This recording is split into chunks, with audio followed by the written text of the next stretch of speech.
नमस्कार। The teacher show के 7वें episode में आप सबका फिर से स्वागत है। दोस्तों, उदय प्रकाश जी की एक कविता है कि आदमी मरने के बाद कुछ नहीं बोलता, आदमी मरने के बाद कुछ नहीं बोलता और आदमी मरने के बाद कुछ नहीं सोचता। आदमी मरने के बाद कुछ नहीं बोलता और आदमी मरने के बाद कुछ नहीं सोचता। कुछ नहीं सोचने और कुछ नहीं बोलने से आदमी मर जाता है। कुछ नहीं सोचने और कुछ नहीं बोलने से आदमी मर जाता है। तो आदमी जिंदा है, उसका सबसे बड़ा प्रमाण है कि वो कुछ सोच रहा है और कुछ बोल रहा है। और हमने इसी क्रम को अपने दर्शकों तक पहुंचाने के लिए इस शो का आयोजन किया है, द टीचर शो। हम सब जिंदा हैं, बोल रहे हैं और बराबर बोल रहे हैं। कोरोना के इस काल में जब लोग डिप्रेशन में जा रहे हैं, तमाम तरह की मानसिक व्याधियों से जूझ रहे हैं, ऐसे समय में आवश्यक है कि हम मानसिक रूप से मजबूत बने रहें। और इस मौसम में, इस काल में मानसिक मजबूती का जो सबसे बढ़िया साधन है वो है साहित्य। साहित्य की कोई भी विधा हो, यदि हम उससे जुड़े हैं तो हम कभी निराश हताश हो ही नहीं सकते। तो आज के कार्यक्रम में हम ऐसे ही एक हमारे साहित्यकार को आपके साथ लेकर के आए हैं, जो पेशे से प्राचार्य हैं जिला शिक्षा एवं प्रशिक्षण संस्थान डाइट देहरादून में, लेकिन बहुत ही बेहतरीन कवि हैं, बहुत ही संवेदनशील इंसान है। तो आइए स्वागत करते हैं हम श्री राकेश जुगरान जी का। नमस्कार। नमस्कार। नमस्कार सर। टीचर शो के नमस्कार। हमारे साथ रोज की तरह दिल्ली से हमारे साथ लाइव हैं श्री गिरीश चंद्र जोशी जी, द गिरीश चंद्र जोशी जी जिन्हें हम कहना चाहेंगे, और वन एंड ओनली मिर्ची बाबा उर्फ मुकेश प्रसाद बहुगुणा जी हमारे साथ ऋषिकेश से लाइव है। नमस्कार। तो 4 शहरों से चारों लोग आपके साथ हैं और जुगरान साहब हमारे बीच आज हैं। अपनी कविताओं को लेकर के वो हमें सोचने पर मजबूर करेंगे, बहुत से संदेश देंगे और शिक्षा पर भी हम बातचीत करेंगे कि किस तरह से हम इसको जोड़ सकते हैं, कविताओं को शिक्षा से, छात्रों से। तो सर, स्वागत है आपका जुगरान सर। नमस्कार भट्ट जी। सबसे पहले तो मैं टीचर शो को जो है का आभारी हूँ कि आपने मुझे इस काबिल समझा। एक तरह से ये बड़े सम्मान की बात है मेरे लिए कि मैं एक ऐसे समूह से बातचीत करने जा रहा हूँ जो देश की दशा और दिशा तय करने वाला समूह है। ये सामान्य मंच नहीं है। यूँ तो हम मंचों पर तमाम कविताएं पढ़ते रहते हैं, लेकिन मंचों का जो ऑरा है या मंचों का जो तिलिस्म है वो कुछ दूसरी तरह का है। और जब हम एक समान जो बौद्धिक स्तर के लोग हैं, जब हम उनसे बात करते हैं तो वो बात कुछ और तरह से होती है, या उसका जो मयार है, उसका जो एक लेवल है, उसका बड़ा ध्यान रखना होता है। और खास करके जब शिक्षक साथियों से बात करने की बात है तो ये निश्चित रूप से बड़ा सम्मान का विषय है मेरे लिए। मैं इस कार्यक्रम के होस्ट श्री डॉक्टर भट्ट, मुकेश बहुगुणा जी, जिन्हें आप परिचय कराते रहते हैं मिर्ची बाबा के नाम से, और सबसे बड़ी बात है कि साहित्य संस्कृति की जिन्होंने इतने साल सेवा की, सीसीआरटी के पूर्व डायरेक्टर, और उनकी, मैं चूंकि सीसीआरटी में कई बार प्रतिभाग किया है मैंने आपके निर्देशन में, जोशी सर के, तो मैं जानता हूँ जब उनके बारे में बात होती थी तो उनका जो एक पूरा ट्रेवल है प्रगति का, अपनी प्रगति का, वो निश्चित रूप से बहुत से लोगों को जो है प्रेरित करता है। तो मेरा सौभाग्य है कि ऐसे व्यक्ति जो है हमारे इस शो में हमारे बीच हैं, और उनके जो भी एक्सपर्ट कमेंट्स होंगे, जो भी वो इस संदर्भ में हमको देना चाहेंगे, तो हम उसको बिल्कुल दोनों हाथों से लेने के लिए तैयार बैठे हुए हैं। और मैं इस कार्यक्रम के जितने भी हमारे साथी इस कार्यक्रम से जुड़े हुए हैं, जिस भी माध्यम से, जिस तरह से भी वो जुड़े हुए हैं, उनका आभारी हूँ कि वो देखते हैं बातचीत ऊंट किस करवट बैठता है। कितना हम अपनी बात कह पाते हैं और कितना आप तक पहुंच पाते हैं। तो मैं पुनः जो है द टीचर शो का बहुत आभारी हूं कि आपने मुझे ये मंच प्रदान किया। धन्यवाद। आपका स्वागत है सर बहुत बहुत इस शो में, और हम सौभाग्यशाली हैं कि हम आपको देख पाएंगे, सुन पाएंगे आज इस शो में। सर, सबसे पहले चूंकि आप काव्य की धारा में निर्जर बहते हुए व्यक्ति हैं, तो सबसे पहले सर मैं आपसे ये जानना चाहूंगा कि पेशा तो अपनी जगह है ही है, कविता की ओर कैसे आपका आना हुआ? कविता देखिए बढ़िया ऐसा है कि कविता तो हर इंसान के साथ है, क्योंकि कहते हैं कि जैसे हम एजुकेशन को कहते हैं कि education is not the preparation of life, education is life itself. तो जो कविता है उसके बिना भी आप जीवन की कोई कल्पना नहीं कर सकते। जो लाइफ है, जो जीवन है, कविता नहीं होगी। कविता का मेरा मतलब है जो वो एक संवेदनशील पहलू है, जिनको हम भाव कहते हैं, जिसमें खुशियां हैं, जिसमें विरक्ति का भाव है, जिसमें वितृष्णा है, वेदना है, तिरस्कार है, तमाम प्रकार की जो भाव हैं, अगर वो जीवन के संग संग नहीं है तो जीवन का कोई मतलब नहीं बनता। तो बचपन से ही, क्योंकि हमारे समय का जो देश था, जो काल था, जैसे नॉस्टैल्जिया, ये सब हर समय में हम लोग अपने पुरातन को याद करने का वो रखते हैं, मतलब ये कहते हैं कि साहब हमारा समय। तो हम लोग प्रकृति से बहुत जुड़े हुए थे। मेरा बचपन जो है, बचपन की जो पढ़ाई लिखाई है, क्योंकि मेरे पिता विकास खंड में मुलाजिम थे, तो उनके साथ हम लोग रहते थे। टेहरी में बड़ा मेरा बचपन बीता है, नई पुरानी टेहरी जिसको आप कह सकते हैं। तो नदियों के बीच संगम का भागीरथी और भिलंगना के बीच, और वहां से वो प्राकृतिक सुंदरता के बीच कहीं पढ़ते चले गए, और मैंने उत्साह में किताबें पढ़ना शुरू किया। उस समय पॉकेट बुक्स आती थी, मतलब मैं कक्षा 5 में था, आप ये लगा लीजिए, चौथी और 5वीं क्लास में, जब मैं 9 और 10 साल का था, तो मैंने वो पॉकेट बुक्स पढ़नी शुरू की। छोटी छोटी किताबें उस समय आती थी, और वो किराए में मिलती थी। मुझे याद है कि 3 पैसा किराया हुआ करता था उसका, 1 या 2 रात के लिए। और उसके लिए इवन मैंने गुल्लक से जो है पैसे चुराने शुरू किए, उस समय की बात है। और उस पैसे से मैं वो किताबें रखने लगा। तो उस समय ये किताबें बड़ा बुरा माना जाता था इनको। अगर कोई बच्चा, पढ़ने वाला बच्चा, इस तरह की बाहर की अगर कोई पुस्तकें पढ़ रहा है तो वो बहुत अच्छे उसमें नहीं माना जाता था उसको। तो किताबों के अंदर रख रख के और छिप छिप के मैंने वो रहस्य पढ़ने शुरू किए। वो बहुत लुगदी साहित्य कह सकते हैं आप उसको, सामान्य प्रकार की जो है रंजीत और ओम प्रकाश, मुझे बहुत एग्जैक्टली याद नहीं है कि वो पॉकेट बुक, बेताल वगैरह ये सारी। इब्ने सफी जुबान अच्छे राइटर थे। जी जी जी। जासूसी दुनिया में वहां से एक इंटरेस्ट क्रिएट होना शुरू हुआ साहित्य के लिए मेरे उसमें, जेहन में। और फिर मैं जैसे बड़ा होता चला गया तो नाटकों में, हमारे समय में डिस्ट्रिक्ट रैली जो है बहुत बड़ा आयोजन हुआ करता था। त्रिपथगा के नाम से जो प्रताप इंटर कॉलेज है, राजकीय प्रताप इंटर कॉलेज टेहरी, पुरानी टेहरी में कार्यक्रम होते थे। चूंकि हम लोग गुजार गांव सतलाना में मैं पढ़ा करता था, हाई स्कूल मैंने वहीं से किया है। तो हमारे सर लोग जो थे, कपियाल जी थे, बहुत से लोग थे, नोटियाल जी वगैरह, उन्होंने हमारी उस प्रतिभा को जो है उभारने का काम किया। और फिर हमने नाटकों में हिस्सा लेना शुरू किया, सामूहिक गीत में हम सम्मिलित हुए, और इस तरह से ये यात्रा चलती चलती इसके रुझान की तरफ गई। और जब मैं इवन बीएससी एमएससी करने लगा तो लोग तो रसायन विज्ञान से मैंने निष्णात किया है, कैसा कहते हैं, निष्णात तो नहीं कह सकते, मास्टर किया है। लेकिन इसके बावजूद मैं पुस्तकालय में सारी पुस्तकें जो है साहित्य की ढूंढा करता था, और साल भर मैं केमिस्ट्री पढ़ता नहीं था, मैं यही सब पढ़ता रहता था। 1 आध महीने पहले फिर तैयारियां शुरू हुई, तो वहां से तो ये रुझान था। फिर कुछ लिखने का, जैसे कोई मन में आई चीजें, वो उनको नोट डाउन करना शुरू किया।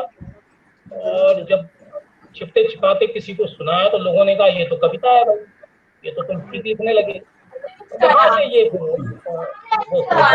सिलसिला शुरू हुआ। एक छोटा सा सवाल, जी जी। और फिर इसमें थोड़ा सा संशोधन रिफाइन, फिर मैंने छोटे छोटे कार्यक्रमों में भाग लेना शुरू किया।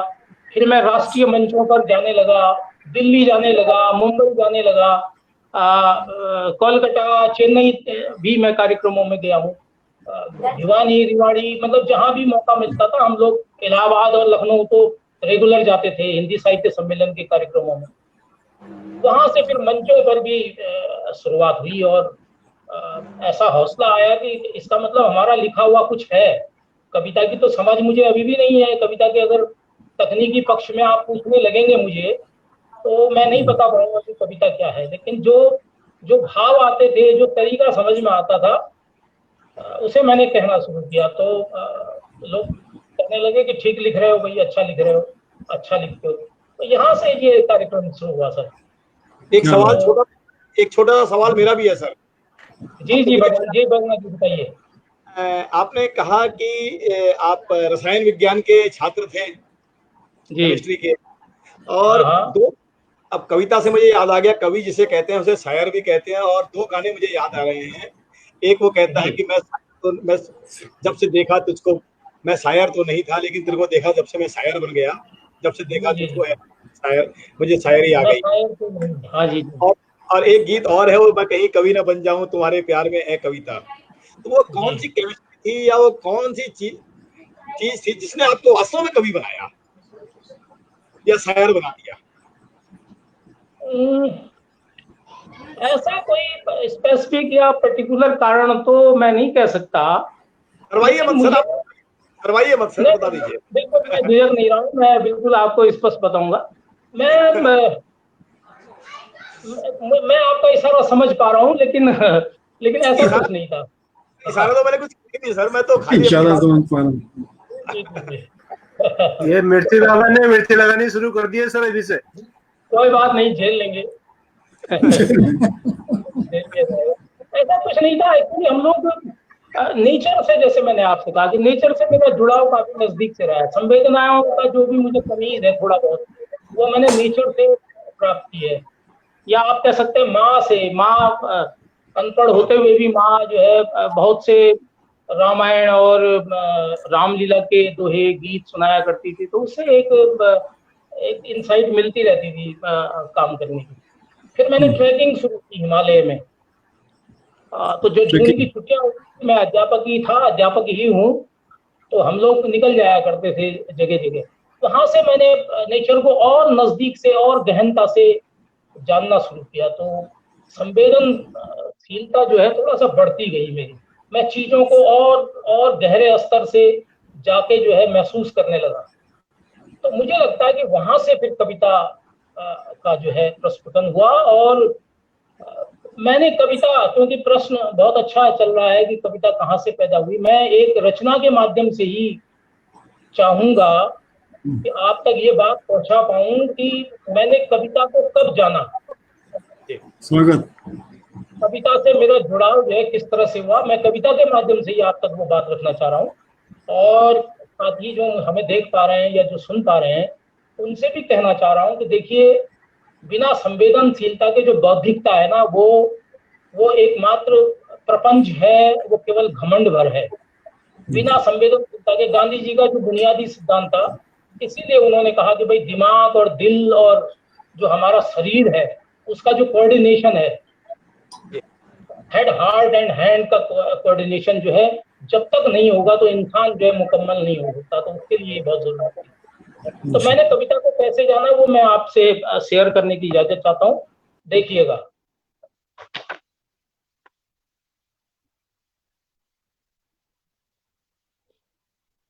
कविता सिर्फ नहीं लय छंद ताल या शब्दों का ताना बाना, जब समझा अनुभूत किया है इसके रंग विविध नाना, सुंदर कोई तराना, तब मैंने कविता को जाना। मेरी आवाज आ पा रही है क्या? हेलो सर, बिल्कुल जारी रहिए, जारी रहिए। जी जी जी जी। तो सुंदर कोई तराना तब मैंने कविता जाना। और कहाँ से कविता निकल के आई देखिएगा। प्यासी धरती के आंगन में जब बरसा की बूंदे टपकी, बूढ़े बरगद की छांव तले मजदूरों की टोली लपकी, और मौसम हुआ सुहाना तब मैंने कविता को जाना। मौसम हुआ सुहाना तब मैंने कविता को जाना।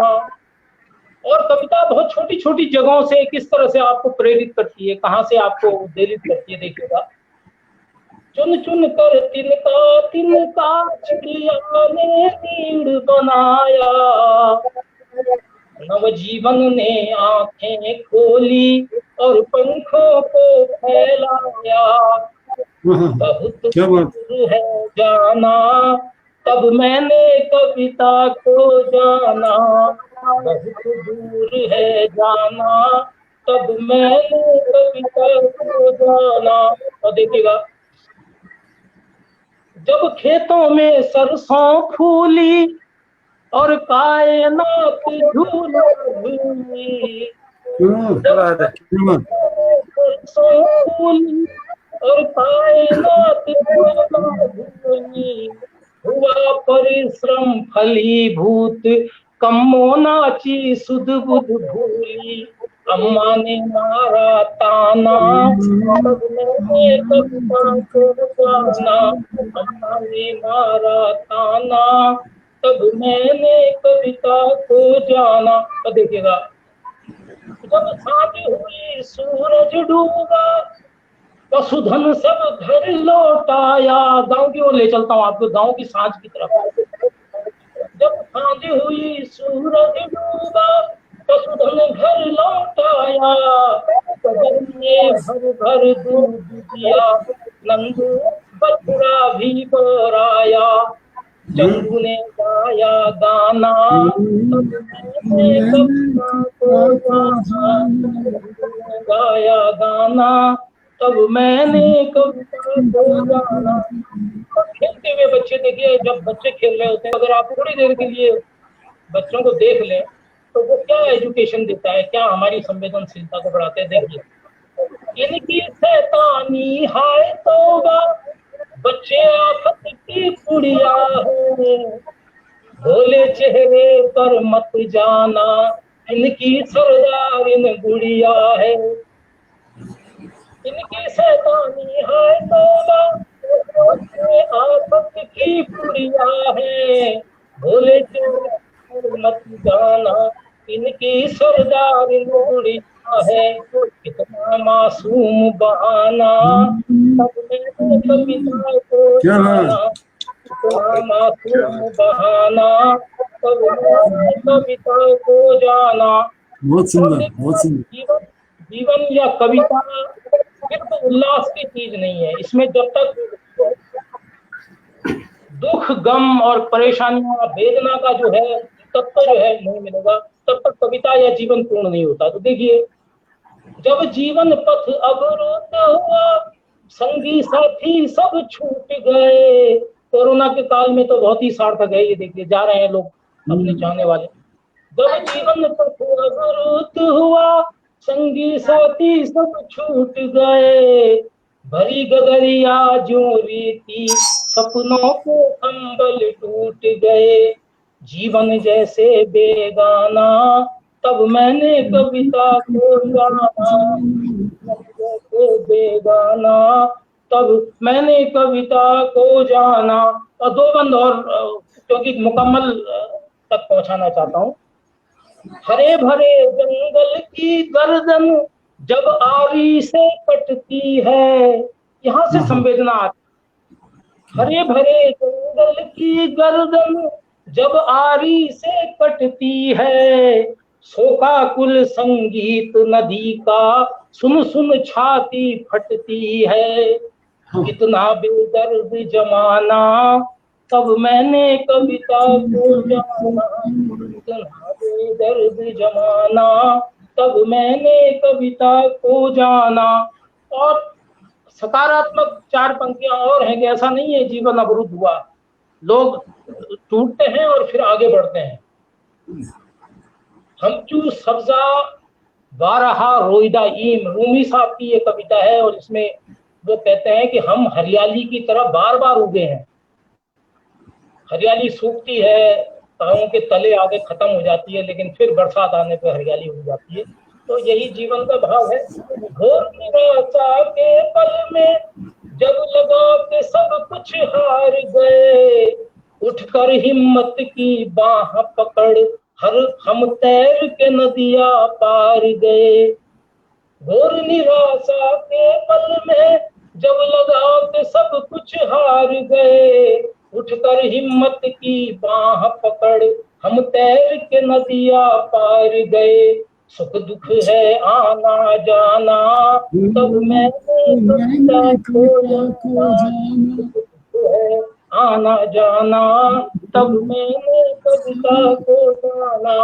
तो मुझे लगता है कि कविता जो आपने बहुत अच्छे, बहुत सुंदर, कहाँ से और कैसे आई, तो मैंने कोशिश की है इस कविता के माध्यम से वो सारा जवाब देने की। बहुत बहुत धन्यवाद आपका। नहीं सही कहा आपने। बहुत बहुत शानदार कविता सर। कविता को क्या कैसे हम जाने, अगर इसको समझना हो तो आपकी कविता से बेहतर कुछ हो नहीं सकता। बगैर पीड़ा के लोग देर से जुगनाल जी ने जो कहा, देर से जुड़े हैं, जो लोग इस शो में देर से जुड़े हैं, मैं उनकी जानकारी के लिए बताना चाहूंगा कि आज हमारे बीच श्री राकेश जुगरान जी हैं, जो डाइट में प्राचार्य हैं देहरादून में, लेकिन बहुत अच्छे कवि हैं। और आपका एक कविता संग्रह प्रकाशित हो चुका है अंतर्द्वंद करके, और उसके अलावा आपके 2 सामूहिक कविता संग्रह सपनों के मोरपंख और नई सदी के हस्ताक्षर भी प्रकाशित हो चुके हैं। सर दिखा रहे हैं अंतर्द्वंद आपका कविता संग्रह वहां से, दिल्ली से। और उसके अलावा आपको अखिल भारतीय राष्ट्रभाषा विकास संगठन द्वारा राष्ट्र गौरव सम्मान, विक्रमशिला हिंदी विद्यापीठ गांधीनगर बिहार द्वारा वाचस्पति उपाधि, अखिल भारतीय भाषा साहित्य सम्मेलन भोपाल द्वारा समन्वयन श्री सम्मान, और सर्व भाषा संस्कृति समन्वय समिति द्वारा भाषा भारती सम्मान एवं संस्कृति समन्वय सम्मान, भारतीय बाल साहित्य सम्मान समिति द्वारा बाल प्रहरी सृजनश्री सम्मान, और हिमाक्षरा साहित्य परिषद रायसेन मध्य प्रदेश द्वारा अष्ट क्षेत्रीय एवं साहित्य भूषण सम्मान, कायाकल्प साहित्य कला फाउंडेशन नोएडा द्वारा साहित्य श्री सम्मान से अलंकृत किया गया है। इसके अलावा आप समकालीन साहित्य सम्मेलन मुंबई द्वारा आयोजित अंतर्राष्ट्रीय सम्मेलन में मॉरिशस एवं श्रीलंका में प्रतिनिधित्व कर चुके हैं, और हिमालय कला एवं साहित्य परिषद उत्तराखंड द्वारा आयोजित अंतर्राष्ट्रीय साहित्य सम्मेलन में बैंकॉक में थाईलैंड में भी आप प्रतिभाग कर चुके हैं। तो इतना लंबा आपका साहित्यिक अनुभव रहा है सर। हम सौभाग्यशाली हैं कि आपको सुन पा रहे हैं। आपका पहला कविता संग्रह जब छपा अंतर्द्वंद सर, तो कैसा लगा आपको, किस तरह की फीलिंग आई, जो सर के हाथ में भी है? और कुछ कहना चाह रहे हैं शायद जोशी सर? नहीं, मैं ये कह रहा हूँ कि देखिए, कवि की सभी रचनाएं आप ये नहीं कह सकते कि ये खराब है, ये इस तरह की है। आपकी इस कविता, मेरे को याद है आपने 2016 में उदयपुर में मेरे को ये कविता आपने भेंट की थी भाई, और मेरी आपसे थोड़ी सी, आपने मुझे सिखाया भी था। मुझे ये लगा था कि अंतर्द्वंद शायद गलत लिखा है, तो आपने लिखा नहीं अंतर्द्वंद ऐसे लिखा जाता है, मुझे याद है। और मुझे तब से याद है आपकी, इसमें एक कविता है मेरा गांव खो गया, वो मुझे इतनी संवेदनशील कविता लगी, मेरा गांव खो गया। वो हाँ, कभी प्रोग्राम के बीच में वो कविता जरूर सुनाइए। तो मैंने सेलेक्ट की है आपके लिए। ठीक, हमारे देखिए भट्ट जी, आपने मेरे उसके प्रकाशन की बात की, तो वो तो सबके लिए खुशी की बात होती है जब आपकी रचनाएं या आपको एक कोई प्लेटफॉर्म मिलता है। अजीम प्रेम जी फाउंडेशन में हमारे मित्र गंगोला जी तब कार्यरत थे, और चूंकि मैं राज्य परियोजना कार्यालय में विशेषज्ञ की हैसियत से तैनात था। मैं ये भी कहना चाह रहा हूँ कि मैं किसी चीज का विशेषज्ञ नहीं हूँ। मैं अपनी एक विशेषता आपको बताना चाहता हूँ, सिवाय इसके कि मैंने 4 साल टाइटल दे दिया कार्य किया है राज्य परियोजना कार्यालय में। तो तब का जो है अनंत गंगोला जी का, जी अनंत गंगोला जी जी जब मैंने ये एक विज्ञप्ति निकली वहाँ जो संस्कृति विभाग है उत्तराखंड का, और उस विज्ञप्ति में ये थे कि अपनी पांडुलिपि आप भेजें, और अगर उसमें उत्तराखंड से संबंधित पहाड़ वगैरह जो भी उसका एक मूल्यांकन, जो भी जो महानुभाव मूल्यांकन के लिए बैठे होंगे, उन्होंने मेरे उस संग्रह को, उस पांडुलिपि को सेलेक्ट कर दिया चयन के लिए, और मुझे 25,000 रुपए का अनुदान जो है उसको छापने के लिए मिला। मैं शायद अपने उससे हिम्मत न कर पाता तब तक। 25,000 रुपए सन 2012-11 में काफी बड़ी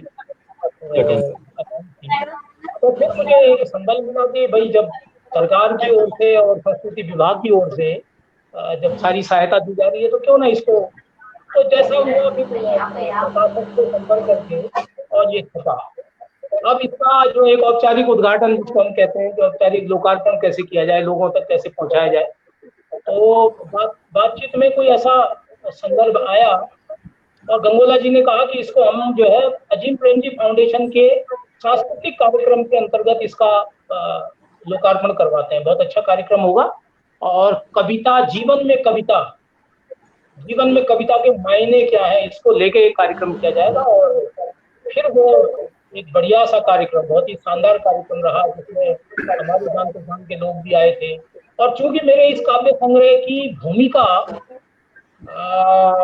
बाल कवि बैरागी जी यादव स्वर्गीय हो गए हैं, सांसद थे उसमें, उनसे एक परिचय कभी हुआ था, बहुत हल्का था, तो मैंने भेजी पांडुलिपि किसी तरह से साहस करके, और उन्होंने जो शानदार एक आधा पेज की जो एक वो लिखी, उससे बड़ा वो बन गया साहब। और दूसरे कादम्बरी से जुड़े हुए पंडित सुरेश नीरव जिन्हें इसकी बहुत अच्छी हुई, तो उनको दो बहुत विशिष्ट लोगों का जो है आशीर्वाद मिला, और फिर लोकार्पण हुआ। लोगों ने पढ़ा, जितना पढ़ा सराहा भी लोगों ने, बहुत से लोगों ने, जैसे सर कह रहे हैं, देखिए अब तक उन्हें याद है उतने लंबे समय से, तो ऐसे लोगों तक जब चीज पहुंचती है और वहां से आपको अच्छे पॉजिटिव एक तरह से आशीर्वाद मिलता है, तो आपको लिखने की प्रेरणा मिलती है निश्चित रूप से। तो ये यहाँ से शुरू हुआ।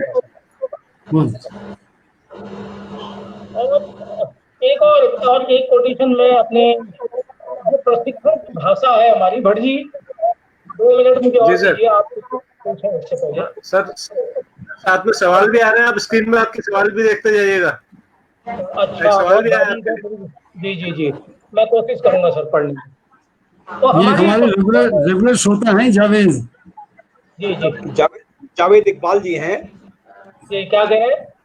मैं पढ़ के सुनाता हूँ sir. Poet within, but what I think is not everybody's cup of tea. Okay, बहुत सही। मैं इस पे बात शुरू करता हूँ। मैं इस पे ये अच्छा इन्होंने प्रश्न किया है कि हर आदमी पोएट होता जा रहा है आजकल, खास करके ये बड़ा जब से सोशल मीडिया जो है सक्रिय हुआ है, तो आपको हर मोहल्ले में 4-6 कवि तो मिल जाएंगे जो ये देके अपना परिचय देंगे। उसमें मैं भी सम्मिलित हूँ, मैं ये नहीं कहता कि मैं पृथक से हूँ एक्चुअली, है ना।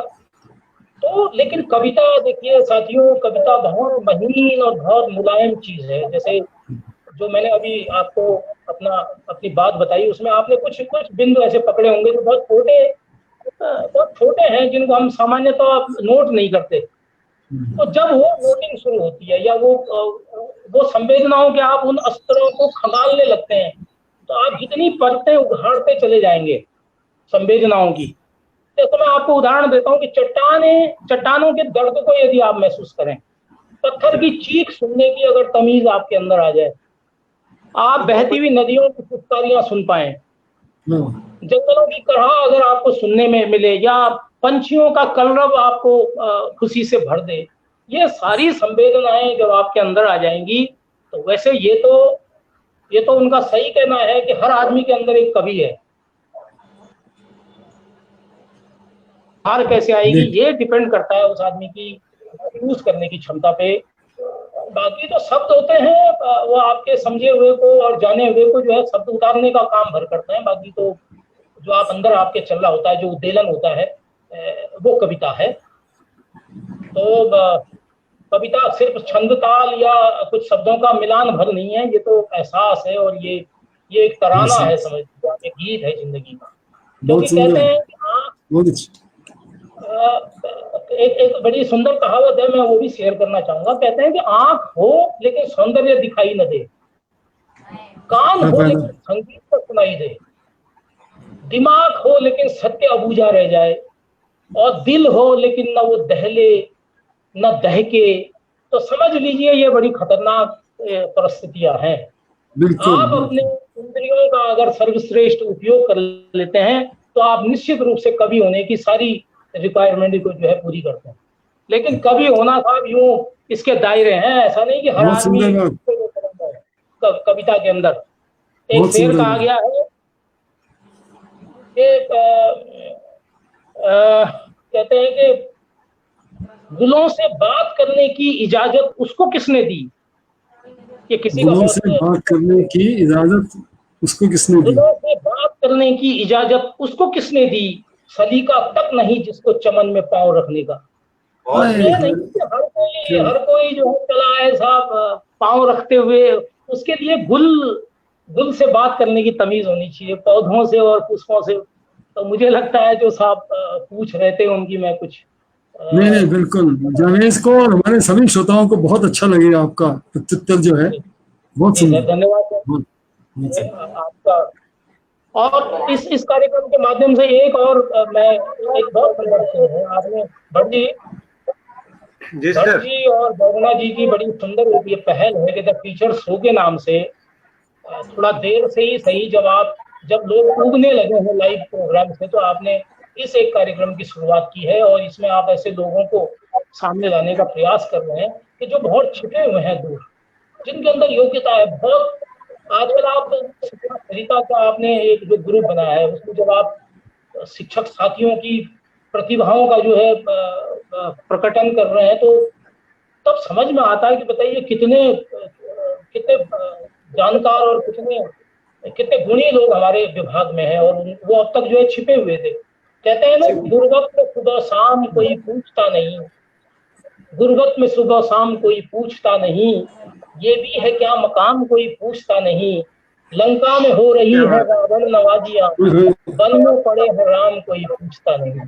तो बहुत उन बढ़िया। वनों क्या वन बात में है सर, पड़े क्या हुए बात राम को क्या आप जो है सामने क्या लेके आए हैं, उन उन रामों को जो पड़े हुए हैं दूर दूर दूर दराज, ये टीचर शो उनको सामने लेके आया है। मैं साधुवाद देता हूँ, मैं आभार व्यक्त करता हूँ आप लोगों को। ये सर थोड़ा बता दूं मैं इसके बारे में। धन्यवाद। ये जो टीचर शो या जो शिक्षक सुरसरिता जो बनाया गया, उद्देश्य ये था कि हमारे बहुत सारे शिक्षक साथी जो दूर दराज के क्षेत्रों में रह के बहुत बढ़िया काम कर रहे हैं, शिक्षण भी कर रहे हैं और कला के लोक संस्कृति के उससे भी जुड़े हुए हैं।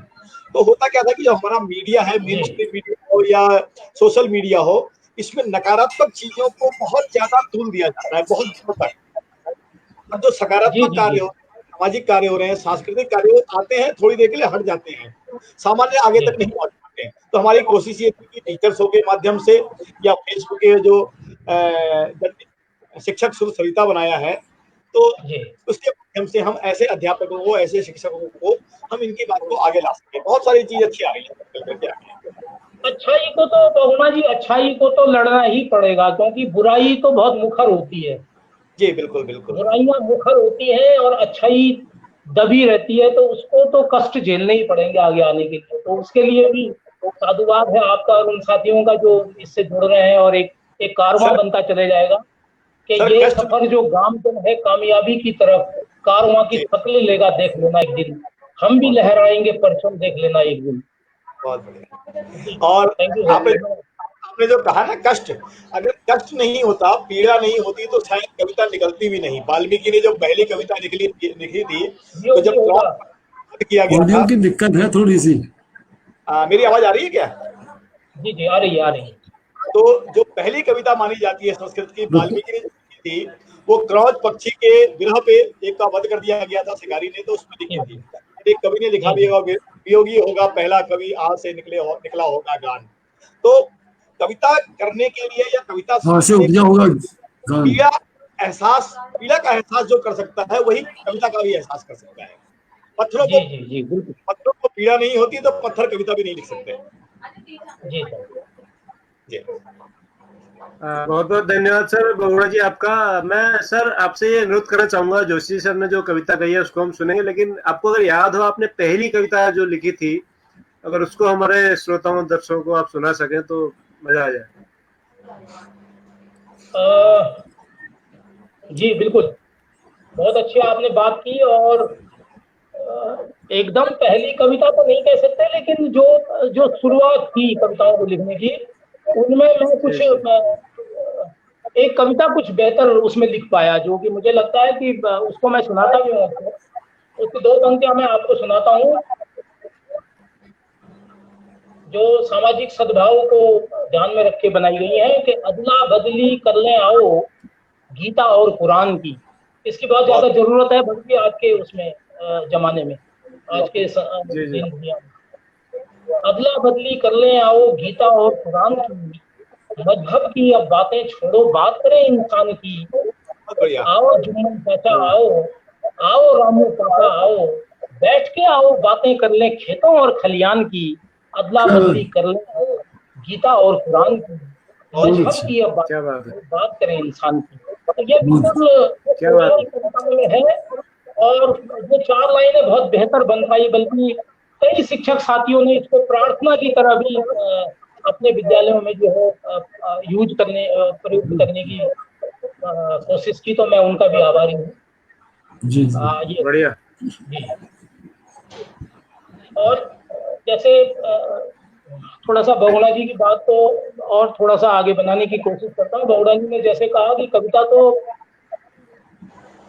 तो आंदोलन, मतलब वो एक जो गर्भावस्था का पेन है, जो सृजन का पेन है, समझ लीजिए दर्द है।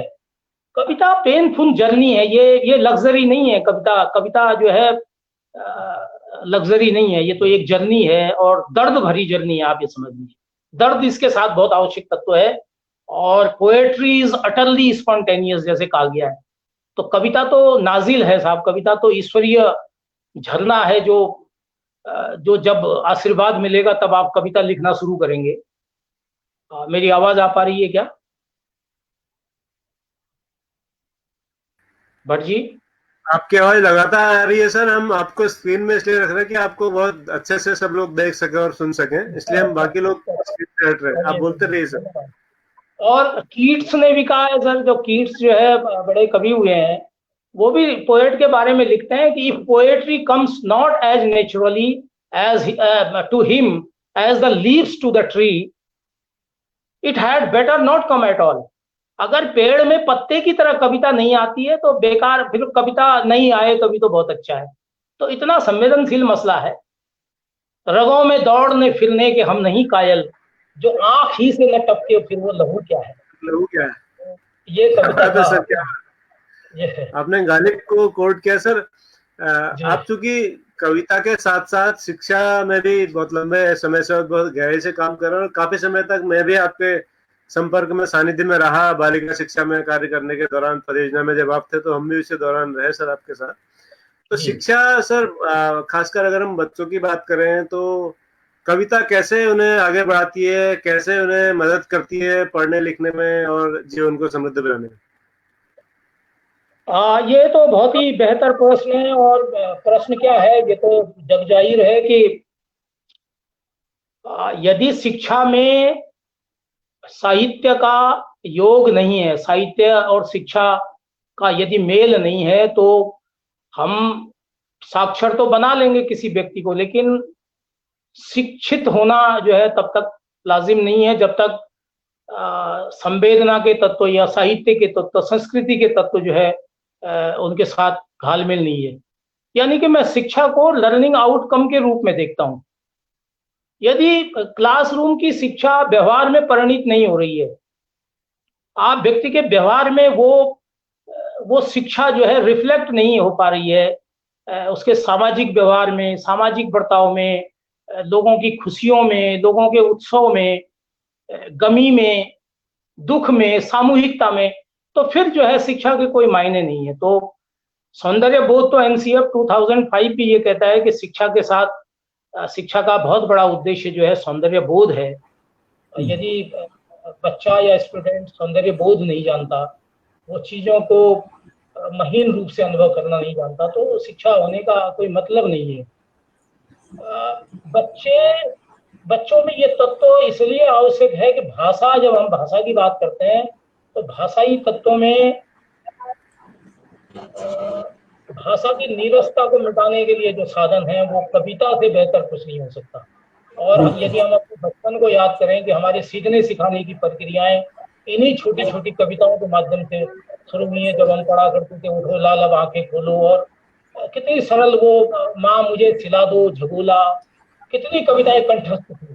तो भले ही हम उनके बहुत ज्यादा गहन अर्थ न समझते रहे होंगे, लेकिन कविता के साथ जो तत्व मिले होते हैं, जो उसकी गेयता होती है, जो उसके अर्थ जो है मिलके कभी समझ में आते हैं, तो वो निश्चित रूप से शिक्षा को पुष्ट करने का काम करते हैं। और इसके बिना शिक्षा को आप समझ ही नहीं पा सकते।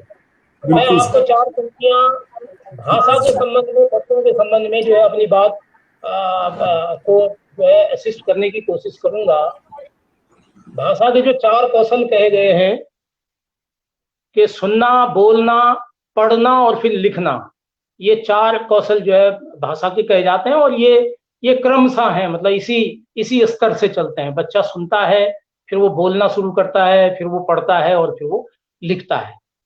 तो मैंने बच्चों को ही केंद्र में रख के ये 4 लाइनें लिखी है, मैं आपके बीच शेयर करता हूँ कि जग में है आवाज बहुत सी, बच्चों ध्यान लगाकर सुनना, सुने हुए को फिर सुनना, समझ बढ़ाना तब कुछ कहना। जग में है आवाज बहुत सी, बच्चों सुनना, सुने हुए को फिर सुनना, समझ बढ़ाना तब कुछ कहना। कथा कहानी रंग बिरंगी, कविता सविता बहुसतरंगी, पढ़ने पर ही जान सकोगे दुनिया है कितनी अतरंगी। पुस्तक पढ़कर अर्थ समझना, अर्थ समझकर चिंतन करना, फिर अपने शब्दों में सुंदर कविता और कहानी लिखना, फिर अपने शब्दों में सुंदर कविता और कहानी लिखना। तो ये चरणबद्धता है भट्ट जी, सर जोशी सर की। बच्चे जो है सुने, फिर वो बोले, फिर वो पढ़े, फिर वो चिंतन करें और फिर वो लिखने तक की स्थिति पहुंचे। और यही कमोवेश यही चीज हम पर भी लागू होती है, बड़े लोगों पर। आपने मंत्र दे दिया हमारे शिक्षक साथियों को, आपने मंत्र दे दिया कि कैसे वो बच्चों के साथ कविताएं तैयार करें। और मुझे उम्मीद है कि हमारे क्लासरूम्स में एक्टिविटी रहेंगी जब भी विद्यालय खुलेंगे। बहुगुणा जी कुछ कह रहे हैं? हाँ, मुझे याद आ गई सर ने जब कहा ना कि हम कविता के माध्यम से जो हमने जब पढ़ना शुरू किया सन, तो उस समय जो बाराखड़ी भी हम गा के ही पढ़ते थे सर। मतलब वैसे याद है अच्छी तरह। क ककड़ी कौआ ख खबरे लागा ग गैया गल में जाती, घ घड़ी समय बताती, यो करके बालक रोता। हमने तो गा के सर बाराखड़ी पढ़ी है। और पहाड़ी में उस समय खंडन का, दामन की, दायन की, इस तरह से चलता था जी। पहाड़ी भी ऐसे गा के अपने याद किए सर। एक सवैया सवैया, 2 सवैया ढाई, 3 सवैया कौन, 4 सवैया। अब यहाँ पे एक चीज याद आ गई, एक चीज पूछा जाता था मैं आपसे। अब बात जब गेयता की आ गई है, जब कविता की और गेयता की बात आ गई है, कविता में और गेयता में सह संबंध अनिवार्य है क्या? तो बहुत सारी कविताएं ऐसी होती जो गेय नहीं होती, इनको आप गा नहीं सकते, बोल सकते हैं। जी मैं समझ गया, बहुगुणा जी समझ गया मैं। गेयता उसका एक भाग हो सकता है, लेकिन गेयता जरूरी नहीं है कविता के लिए। आजकल तो आप देख रहे हैं कि बिना गेयता के शब्दों का इतना शानदार, शब्दों का वजन इतना शानदार करके लोग जो है फ्री बर्ड उसमें कविताएं लिख रहे हैं कि वो अपने अर्थ को कहाँ तक पहुंचाती है। और कई बार गेयता तो मुझे लगता है कि कई बार बांधती है आपको, छंद आपको कई बार जो है रिस्ट्रिक्ट करता है अपने उसको व्यक्त करने के लिए। तो आवश्यक नहीं है, गेयता हो, गीत हो तो बहुत अच्छी बात है। गेयता उसको थोड़ा सा कर्णप्रिय बनाता है, अच्छा लगता है, लेकिन ये जरूरी नहीं है कि बिना गेयता, बिना गायन के या बिना उसके जो है कविता नहीं हो सकती। कविता तो बहुत बड़ा विषय है, बहुत विराट जी। थोड़ा जब हम छोटे बच्चों की बात करते हैं, जो हम बड़े लोग हो गए हैं, जो बीए एमए में चले जाते हैं, वहां गेयता न हो वो समझ सकता है भावों को, लेकिन जो छोटे बच्चे हैं उनके साथ तो गेयता मुझे लगता है कि एक अनिवार्य तत्व होना चाहिए कविता में। बिल्कुल, मैंने ये सामान्य संदर्भ में जवाब दिया आपको। बच्चों के कंसर्न में यदि बात करेंगे तो बच्चों के साथ वो तत्व होना बहुत जरूरी है, क्योंकि वो कर्णप्रिय है, वो बच्चों को भाने वाला है, उसमें स्वर है, उसमें साज है, उसमें आवाज की मधुरता है, तो वो बहुत जरूरी है। और छोटी कविता हो, बहुत सरल शब्दों की कविता हो। और चूंकि देखिए भट्ट जी, मैं आपसे इसी कंटिन्यूटी में, क्योंकि फिर बात छूट जाएगी, मैं आगे बात करूं, मैं शिक्षक साथियों तक एक और संदेश, कोरोना काल के बाद जब विद्यालय खुलेंगे, और कोरोना काल क्या, हर अवकाश के बाद जब विद्यालय खुलते हैं तो एक बड़ा बहुत उत्साह पूर्वक वातावरण होता है। हालांकि कोरोना ने हमको बहुत नए सिरे से सोचने को शुरू किया, और मैंने लिखा भी था एक अपनी शंकाओं को प्रकट करते हुए लेख कि बच्चे कैसे रहेंगे जब उनके चेहरों पर मास्क कसे हुए होंगे, अध्यापक के चेहरे पर मास्क होंगे। तो बहुत कुछ तो हम चेहरे पढ़ के जो है जान लेते थे बच्चों को। अब वो कैसी दुविधा पैदा करेगा। हालांकि कोई ना कोई रास्ते निकलेंगे, मुझे उम्मीद है, और इसी का नाम जीवन है कि हमको आगे चट्टानें आती हैं तो फिर हम कहीं ना दाएं बाएं से उसके रास्ते जो है तय तलाश करते हैं। मैं एक और कविता के माध्यम से एनसीएफ 2005 का पूरा संदेश देने के लिए, क्योंकि शिक्षकों से बात हो रही है, तो मैं इस कविता को सुनाने का लोभ जो है समरण नहीं कर पा रहा हूँ। और चूंकि कंटिन्यूटी आपने बच्चों की बात की है, तो बेटर होगा कि यहीं पर इसको हथौड़े को जो है चला दिया जाए। तो कविता में मैं शिक्षक साथियों से जो है तो मुखातिब होकर ये कविता कहता हूँ। देखिएगा, बच्चों से बतियाओ भाई, बातचीत बहुत जरूरी है शिक्षा में। जब तक बातचीत नहीं होगी, खास करके बच्चों से, शिक्षा का मतलब बहुत कुछ बाधा पैदा करेगा। बच्चों से बतियाओ भाई, समझो और समझाओ भाई, वो छुटकी गुमसुम बैठी है, उसको पास बुलाओ भाई। बहुत बढ़िया, क्या बात। बच्चों से बतियाओ भाई, समझो और समझाओ भाई, वो यही तो संवेदनशीलता है, उसको पास बुलाओ भाई। और राघव, रजनी, सीता, गीता, विक्टर, फैजल, नगमा, नीता, कैसे हो सब प्यारे बच्चों, अपनापन दिखलाओ भाई। और कई बार अनजाने में हम एक ऐसा बैरियर पैदा कर देते हैं अपने और बच्चों के बीच में। उस पर ये 4 लाइनें देखिए। तुम कुर्सी पर थोड़ा ऊंचे, तुम कुर्सी पर थोड़ा ऊंचे, मेज सामने बच्चे नीचे, बच्चे उचक उचक कर देखें, बाधाएं हटवाओ भाई, समझो और समझाओ भाई, बोलो और बतियाओ। देखिएगा 4 लाइनें और सुनिएगा कि मैडम टीचर संबोधन में रिश्ते का एहसास नहीं है, मैडम टीचर संबोधन में रिश्ते का एहसास नहीं है, नन्हे मुन्ने इन बच्चों की बड़ी बहन बन जाओ भाई, समझो और समझाओ भाई, बोलो और बतियाओ भाई। और देखिए, सब बाधाएं हट जाएंगी। शिक्षक साथियों से कह रहा हूं, सब बाधाएं हट जाएंगी, शंकाएं सब मिट जाएंगी, तुम उनके हो, वो हैं अपने, ये विश्वास जगाओ भाई, समझो और समझाओ। खेल और शोर, कई बार अनुशासन के नाम पर हम लोग बच्चों की बहुत सी प्रगति को रोकने की कोशिश करते हैं। उन साथियों को मैं कहना चाहता हूँ कि खेल कूद और शोर मचाना बच्चों के स्वाभाविक गुण है विकास के लिए जरूरी।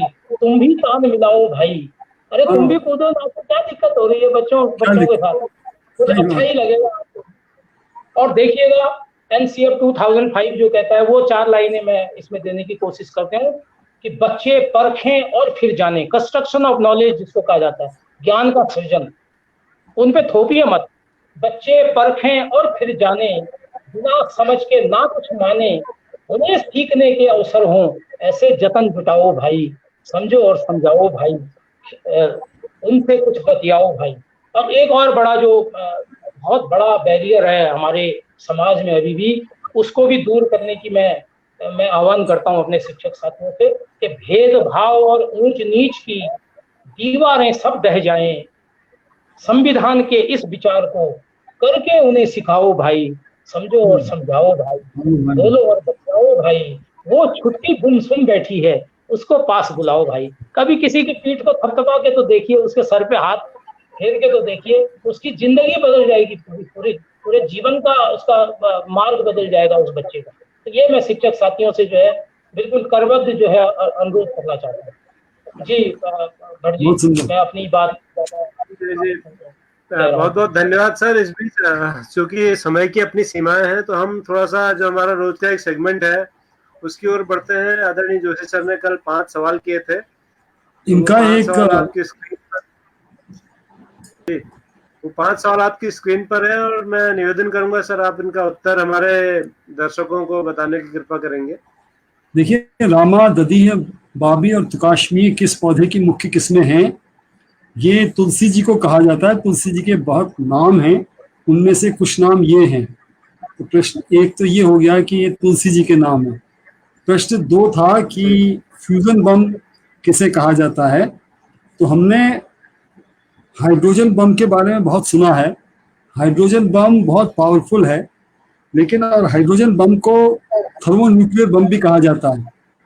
तो थर्मोन्यूक्लियर बम के साथ साथ इसको फ्यूजन बम भी कहा जाता है, जो कि परमाणु बम जो अगस्त 6, 1945 में हिरोशिमा नागासाकी में गिरा, उसके परिणाम आज तक हैं, उससे कई गुना ज्यादा ये हाइड्रोजन बम है, जिसको हम फ्यूजन बम भी कहते हैं। तीसरा प्रश्न था कोरोनियल्स कौन हैं? कोरोनियल्स के बारे में ये कहा गया कि ये एक सोशल मीडिया का वर्ड है, कोरोनियल्स, जो कि 21वीं सदी में जो बच्चे पैदा हुए, जो भी शख्स पैदा हुए, उन्हें हम मिलेनियल्स कहते हैं। लेकिन ये कहा जा रहा है कि कोरोना आने के बाद जो बच्चे पैदा होंगे उनको हम कोरोनियल्स कहेंगे। और ये WHO ने ये प्रेडिक्ट किया है कि इस साल के अंत में और अगले साल पूरे विश्व में बच्चे जो पैदा होंगे उनकी संख्या कहीं अधिक होगी। इसके अलग अलग कारण हो सकते हैं, लेकिन उन सब बच्चों को जो कोरोना काल के बाद संसार में प्रवेश करेंगे उनको कोरोनियल्स के नाम से जाना जाएगा। सोशल मीडिया का एक शब्द है। अंतर्राष्ट्रीय कैलेंडर का बड़ा इंटरेस्टिंग कंसेप्ट है अंतर्राष्ट्रीय कैलेंडर, क्योंकि काल की गणना पूरे विश्व में सबसे कठिन सब्जेक्ट माना गया है। अलग अलग विषयों में, यदि आपको अमृत्य सेन साहब की आपने द आर्गुमेंटेटिव इंडियन पढ़ी हो जिन्होंने, उनमें एक चैप्टर में उन्होंने कहा है कि भारत के एक छोटे से हिस्से में उन्होंने विचरण किया और उन्होंने ये देखा कि 116 किस्म के कैलेंडर हमारे उस छोटे से हिस्से में हैं। आज भी देखिए, उत्तराखंड में एक पंचांग अलग है, कुमाऊं का अलग है, गढ़वाल का अलग है, मराठियों का अलग है, बंगालियों का अलग है, उड़िया लोगों का अलग है, मणिपुर खासियों का अलग है, अलग अलग। तो कैलेंडर के लिए इसी तरह जैसे हमारे देश में है, ऐसे ही पूरे विश्व में अलग अलग कैलेंडर्स हैं, और ये एक बड़ी समस्या पैदा करते हैं किसी वक्त। तो यूनाइटेड नेशंस में एक सब्जेक्ट डिस्कशन के लिए आया कि पूरे देश में एक ही किस्म का कैलेंडर इस्तेमाल हो, क्योंकि अभी जो कैलेंडर हम करते हैं वो ग्रेगोरियन कैलेंडर है, जनवरी, फरवरी, मार्च, अप्रैल वाला। यदि आप देखें हमारा राष्ट्रीय कैलेंडर वो शक संवत है, जो चैत्र, वैशाख, ज्येष्ठ, आषाढ़, श्रावण, भाद्रपद इस तरह शुरू होता है। ग्रेगोरियन कैलेंडर जनवरी से शुरू होता है।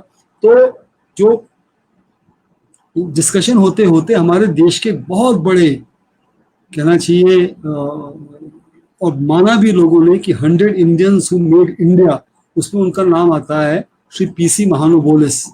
हमारे देश में जो भी बजट बनता है, जो भी सांख्यिकी होती है, स्टैटिस्टिक्स जो है, उसको इंट्रोड्यूस करने वाले हमारे देश में श्री PC महानुबोलिस थे।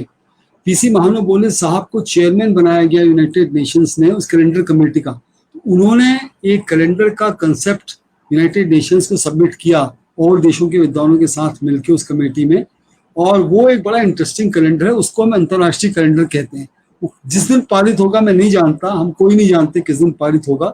हो सकता है माननीय प्रधानमंत्री जिस तरह से लीड ले रहे हैं, योगा उन्होंने किया, तो हो सकता है वो यूनाइटेड नेशंस के इस सब्जेक्ट को भी कोई दिशा देंगे।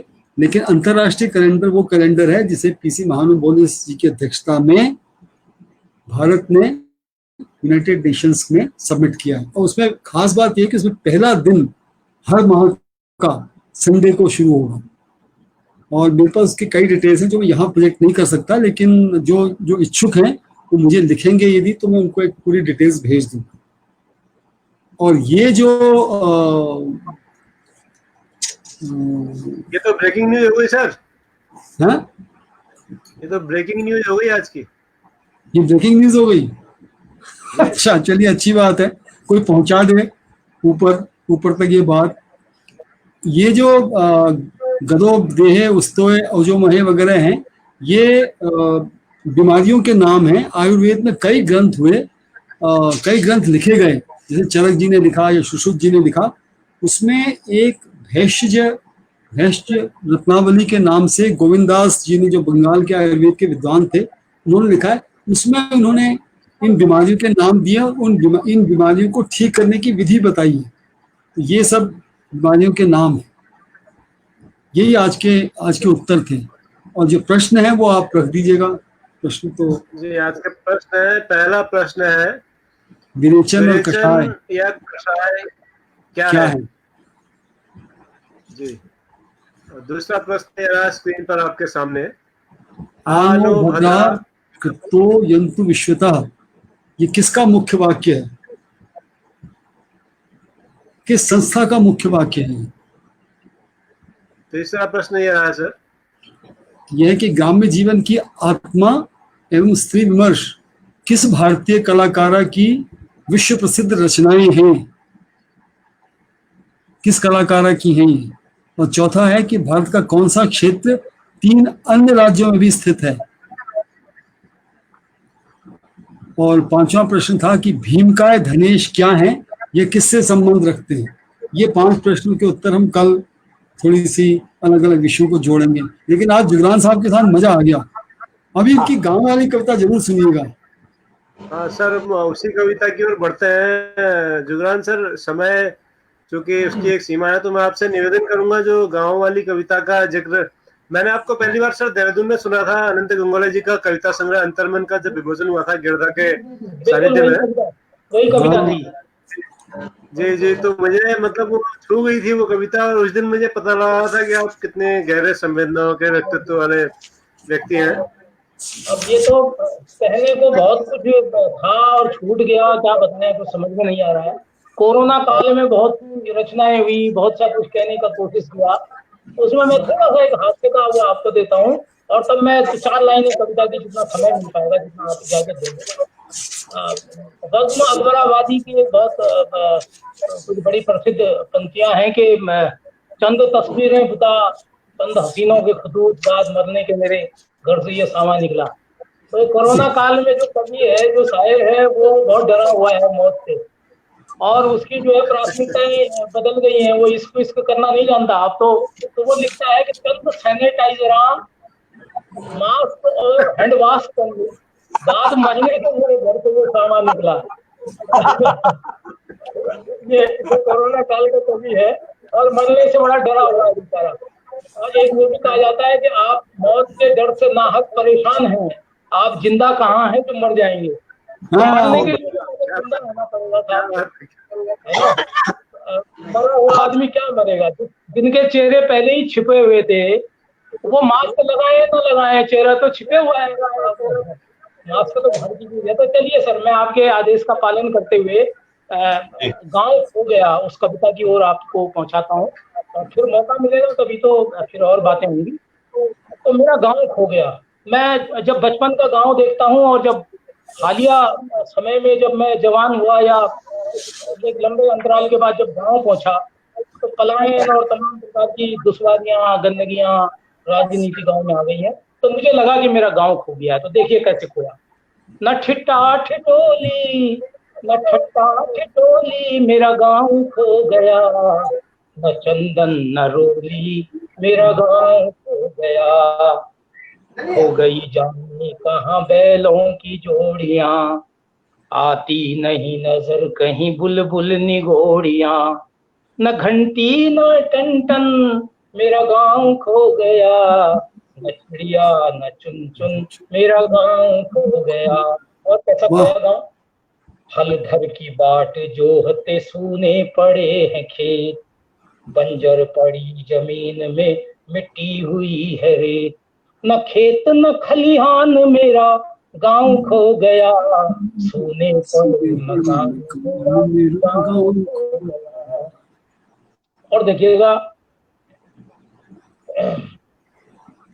तन्हा सुबक रहे हैं आबाद घर के चौक, लगते नहीं हद में यूं मर गए सब शौक, न हुक्का न पानी मेरा गांव खो गया, न किस्सा कहानी मेरा गांव खो गया।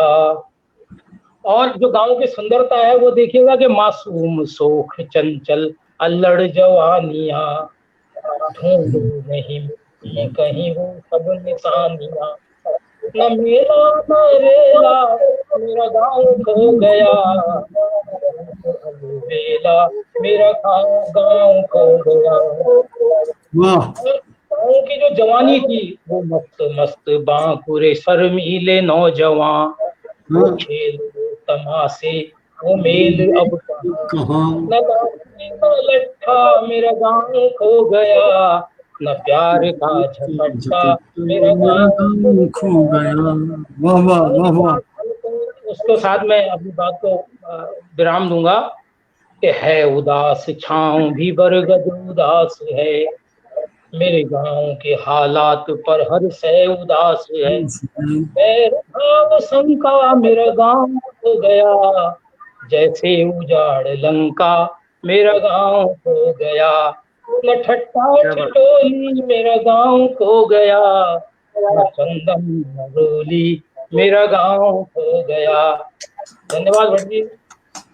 ये उत्तराखंड के तो 99% गांवों की हालत यही है। जी सर, जी बिल्कुल बिल्कुल सर, बिल्कुल यही वो है। और कोरोना काल में जो लोग थोड़ा लौट आए हैं, ईश्वर करे और उनका आंतरिक बल जो है उनको इतना बल दे, इतना आत्मबल दे कि वो फिर से जो है गांव को आबाद करने की ओर कदम बढ़ाएं। तो मुझे लगता है कि फिर से वो रौनकें लौट आए, वो जो खोया हुआ हमारा एक वो था संस्कृति थी वो लौट आए। जी नमस्कार। जी सर, जोशी सर आप कुछ कहना चाहेंगे? नहीं, मुझे तो आनंद ही आनंद है। या सर आपका आशीर्वाद है, आप तो आपसे हमने बहुत सुना है, बहुत सीखा है, और आपका ज्ञान तो अपरिमित है। आपके कारण तो हम ग्लोबल हो गए लोकल से, आपके मंच पे बैठते ही हम लोकल से ग्लोबल हो गए सर। ये बहुत ऐसी बात है, ये आपका बड़प्पन है, लेकिन बहुत मजा आया। यादें ले जाती है ना, कुछ आदमी छू जाता है। तभी तो मैंने ये किताब आपकी 2016 से संभाल के रखी हुई है और पढ़ता हूँ इसको मैं। माँ की कविता बहुत सुंदर है, इसमें माँ की कविता जो है लाजवाब। श्रद्धांजलि, कई कविताएं हैं, लेकिन चलिए अच्छा रहा। सौभाग्य है सर, मेरा सौभाग्य है, आप जैसे आदमी का आशीर्वाद मिलता है। नहीं। अब एक शिकायत दर्ज, कोई तीखी मिर्ची बची हो तो एक लगा दें आप। नहीं, जुगरान ये शिकायत दर्ज कर रही है जी। हाँ जी, शिकायत, लोग कहते हैं कि सब दिल्ली दूर है। आप मुझसे शिकायत करना चाह रहे हैं? हाँ, आपसे अक्सर कहा जाता है कि दिल्ली दूर है सर।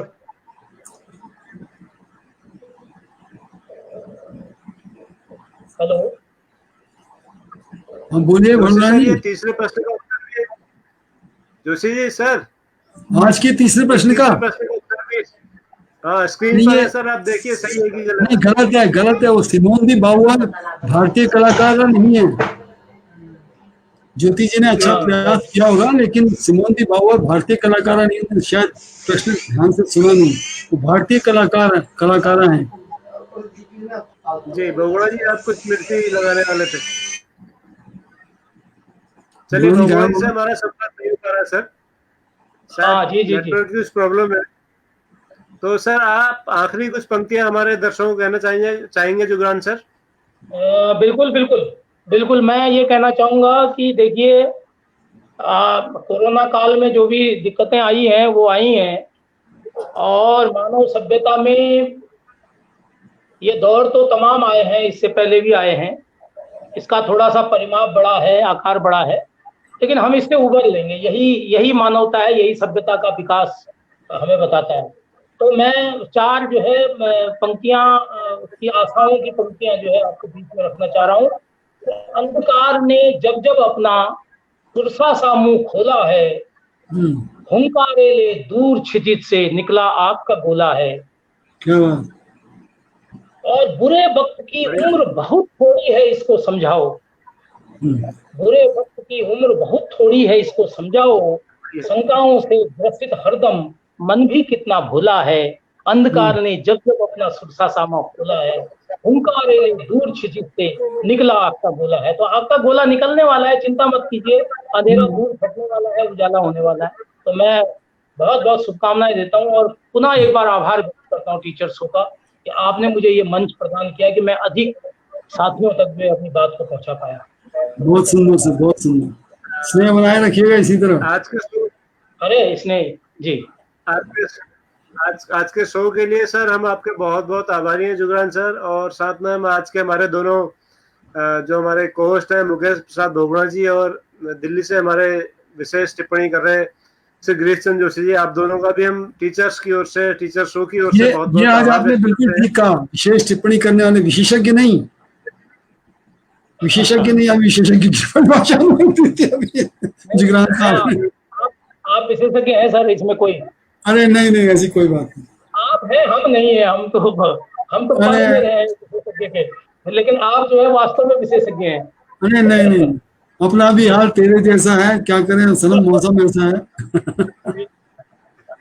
तो हमारे साथ बहुत सारे साथियों ने टिप्पणियां की, इसमें कश्मीर से जावेद इकबाल थे और तमाम देश के विभिन्न हिस्सों से सरिता बिष्ट जी, हेमा हरबोला जी, विभीषण सिंह जी, मिथिलेश कुमार भी जी, जावेद इकबाल, फिर से कश्मीर से पूनम कांडपाल जी, रामाश्रय सिंह जी और रोशन बलूनी जी। मैं नाम बहुत सबके लेना संभव नहीं है। कमलेश पटेल जी हैं गुजरात से, राकेश बलूनी जी हैं, मोहन चौहान जी हैं, दुर्गेश डिमरी जी हैं, रोशन बलूनी जी हैं, पवन हमारे साथ थे, अंजना पंत जी हैं, प्रदीप जोशी जी हैं, पवन कुमार हैं और इतने सारे हैं, मनोज जोशी हैं कि सबका नाम ले पाना मुझे लग रहा है कि बहुत लंबा समय। रमेश त्रिपाठी हैं।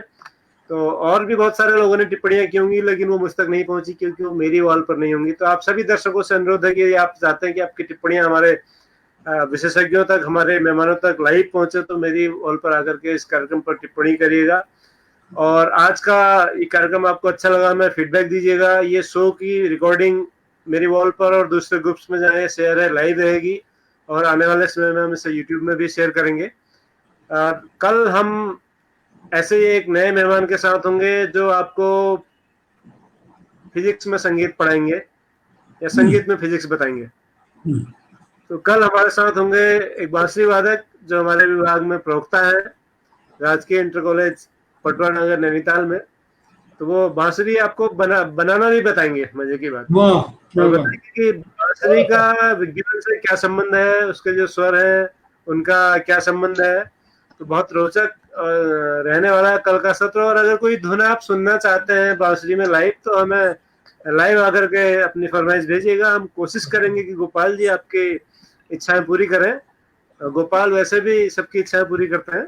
तो कल हम उनके साथ मिलेंगे। मिर्ची बाबा फिर से प्रकट हुए मोबाइल से अपने। आप कुछ कहना चाहेंगे सर? हम कार्यक्रम को समापन की ओर ले जा रहे हैं। डोगरा जी,